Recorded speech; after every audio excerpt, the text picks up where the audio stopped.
Assalamualaikum warahmatullahi wabarakatuh.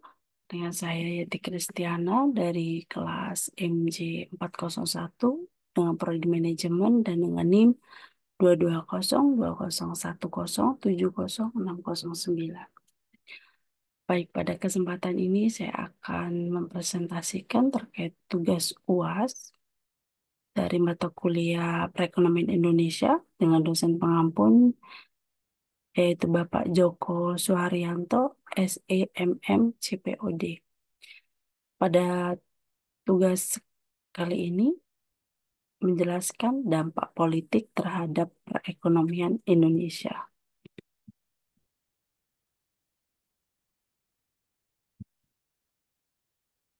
Politik memiliki dampak yang signifikan terhadap perekonomian Indonesia. Hubungan antara politik dan ekonomi sangat kompleks dan kebijakan politik yang diambil oleh pemerintah dapat mempengaruhi berbagai aspek perekonomian negara. Dalam kebijakan politik meliputi politik dan investasi, kebijakan fiskal dan moneter, korupsi dan tata pemerintahan, hubungan dengan negara lain, regulasi dan kebijakan, pengembangan infrastruktur dan pengembangan SDM, stabilitas sosial dan pajak dan pengeluaran. Kita bahas satu-satu. Yang pertama dari sisi politik dan investasi. Ketidakpastian politik dapat membuat para investor menjadi ragu-ragu untuk menanamkan modalnya dalam perekonomian Indonesia.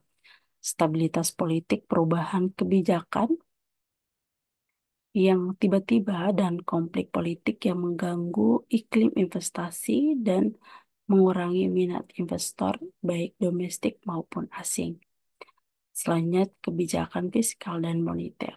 Kebijakan fiskal terkait anggaran negara dan kebijakan moneter terkait suku bunga dan uang yang beredar seringkali ditentukan oleh keputusan politik. Keputusan ini dapat berdampak pada inflasi, pertumbuhan ekonomi, dan stabilitas mata uang. Kebijakan yang kurang tepat dapat mengganggu keseimbangan ekonomi. Kemudian korupsi dan tata pemerintahan.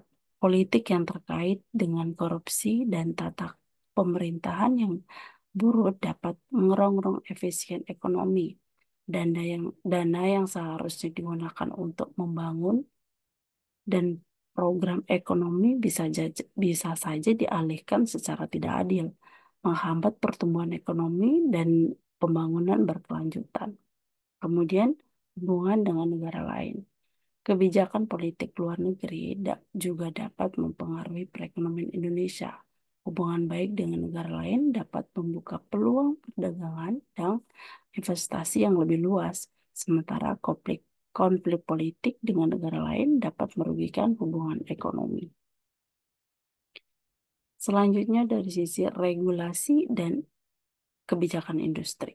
Kebijakan politik dapat membentuk regulasi yang mengatur sektor-sektor tertentu. Kebijakan ini dapat mempengaruhi daya saing, industri, perlindungan konsumen, dan dampak lingkungan. Selanjutnya, pembangunan infrastruktur dan pengembangan SDM. Kebijakan politik memainkan peran penting dalam pembangunan infrastruktur yang tepat dapat meningkatkan konektivitas dan efisiensi ekonomi. Sementara investasi dalam pendidikan dan pelatihan dapat meningkatkan kualitas tenaga kerja. Dari sisi stabilitas sosial, politik yang stabil dan maupun mengelola ketegangan sosial cenderung mendukung pertumbuhan ekonomi. Konflik sosial yang meluas dapat mengganggu produksi, distribusi, dan konsumsi, merugikan perekonomian. Kemudian pajak dan pengeluaran publik. Kebijakan politik juga berdampak pada sistem pajak yang pengeluaran publik. Pajak yang efisien dan pengeluaran yang bijaksana dapat mendukung keseimbangan fiskal dan pembangunan ekonomi. Contohnya dari dampak eh, politik terhadap perekonomian Indonesia, salah satunya ya G20, momentum Presiden G20 Indonesia kemarin sangat dimanfaatkan untuk mencari peluang kerjasama oleh pemerintah dan kalangan dunia usaha. Kabar baik yang kabar baik banyak negara yang sudah menyatakan minat untuk bergabung dalam proyek-proyek strategi Indonesia, mulai dari segi sektor transportasi, energi, dan pembangunan jalan tol. Kemudian salah satunya adalah MTR. Indonesia berhasil menggait Jepang dan Korea Selatan dalam proyek pembangunan MTR di Jakarta. Langsung MOU dengan tiga negara tersebut di Bali disaksikan langsung oleh Menteri Perhubungan Budi Karya Sumadi dan PLT Gubernur DKI Jakarta Heru Budi Hartono.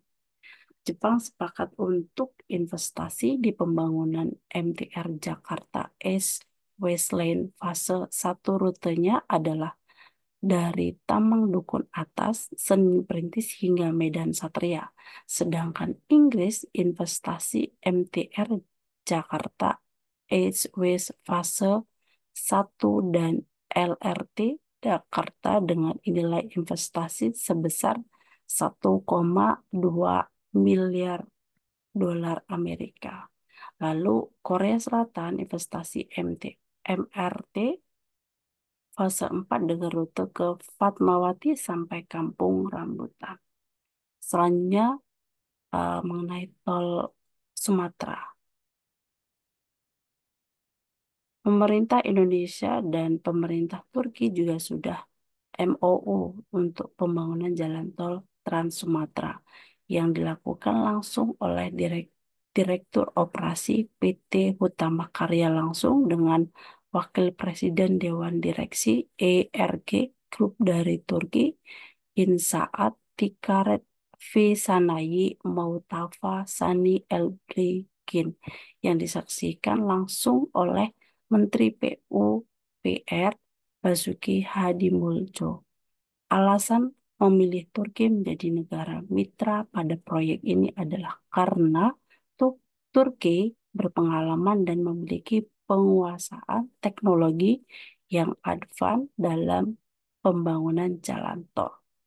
Selanjutnya terkait proyek transisi energi. Seperti yang sudah disampaikan Indonesia, juga dapat pendanaan proyek berbasis energi terbarukan untuk mendukung pengembangan kendaraan listrik, teknologi hingga pemensiunan PLTU dari negara-negara G20 senilai 20 miliar dolar Amerika Serikat atau sekitar 311 triliun rupiah.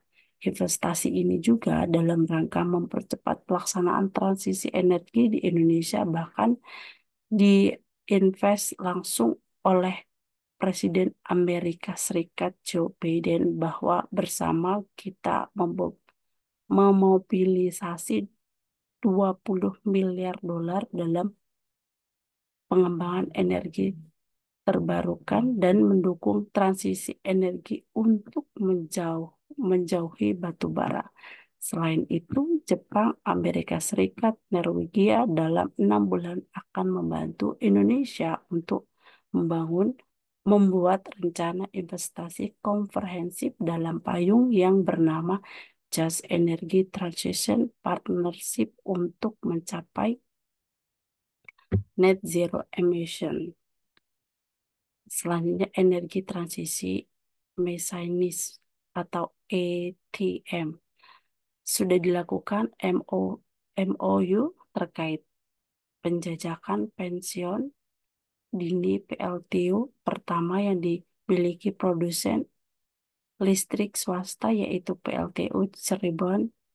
Satu MOU yang dilakukan sekaligus peluncuran ETM Country Platform dan dihadiri langsung oleh Presiden Masatsugu Asakawa dan Direktur Utama PLN Dewan Prasetyo Presiden Direktur Cirebon Electric Power CEP Hisahiro Taiko Presiden dan CEO Indonesia Investment Authority atau INA Rida DM Wiralkusuma. Selanjutnya, proyek bisnis hidrogen dan amonia. Pertamina dan perusahaan energi terbesar asal Arab Saudi Aramco yang teken kerjasama di proyek penyediaan hidrogen dan amonia untuk MOU sendiri dilakukan langsung oleh Dirut Pertamina Nike Widiawati dan Muhammad Y. Al-Khatani. Untuk Pertamina sendiri memang sedang mengembangkan program dekarbonasi melalui carbon capture, utilization, dan storage atau CCUS. Jadi harapannya dengan adanya penyediaan hidrogen dan amonium bisa memainkan peran kunci dalam ekonomi netral iklim di masa depan dan memungkinkan pembangkit listrik bebas emisi untuk transformasi berat pemanasan sampai seluruh proses industrinya. Kemudian proyek bisnis kilang minyak di Tuban. Proyek ini mencakup kerjasama oleh pemerintah, Pertamina, New and Renewable Energy Pertamina atau NRE yang merupakan stockholding pertama Pertamina NER dengan perusahaan listrik asal Arab Saudi ACWA